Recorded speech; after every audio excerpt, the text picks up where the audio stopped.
தர்மம் செய்யக்கூடிய நபர்களுக்கு அல்லாஹ் ஜல்ல ஷானஹு தஆலா 18 விதமான சிறப்புகளை கொடுத்திருக்கிறான். அல்லாஹ் அக்பர். 18 விதமான சிறப்புகள், ஒன்றல்ல இரண்டல்ல, 18 விதமான சிறப்புகள். யார் தர்மம் செய்கிறார்களோ, யார் சதகா செய்கிறார்களோ அவர்களுக்கு அல்லாஹ் கொடுத்திருக்கிறார்.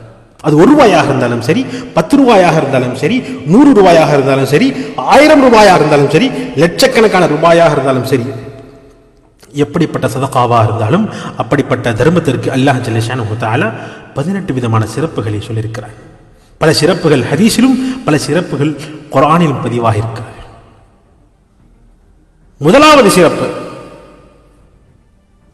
நபிகள் நாயகம் ஸல்லல்லாஹு அலைஹி வஸல்லம் அவர்கள் கூறுகிறார்கள், இந்த ஹதீஸ் அபூதாவுத் ஷரீஃபிலே பதிவாக இருக்கிறது, யார் தர்மம் செய்கிறார்களோ அந்த நபர் நோயாளியாக இருந்தால் அல்லாஹ் ஜல்ல ஷானஹு தஆலா அவருடைய நோயை குணப்படுத்துகிறார் என்பதாக கண்மணி நாயகம் ஸல்லல்லாஹு அலைஹி வஸல்லம் அவர்கள் சொல்லி காட்டுகிறார்கள். அன்பான அல்லாஹ்வினர்களே, யோசித்து பார்க்க வேண்டும். எத்தனை முறை நாம் ஆஸ்பத்திரிக்கு செல்கிறோம், எத்தனை முறை மருத்துவரிடத்தில் நாம் செல்கிறோம். ஆயிரக்கணக்கான ரூபாய்கள், லட்சக்கணக்கான ரூபாய்கள் செலவு செய்தும் கூட குணமாகவில்லை என்பதாக சொல்லக்கூடிய நபர்கள் நாம் யோசித்து பார்க்க வேண்டும். ஆஸ்பத்திரிக்கு செல்வதற்கு முன்பதாக அல்லாஹ்வுடைய பாதையிலே ஒரு 10 ரூபாய் நாம் தர்மம் செய்தோமா?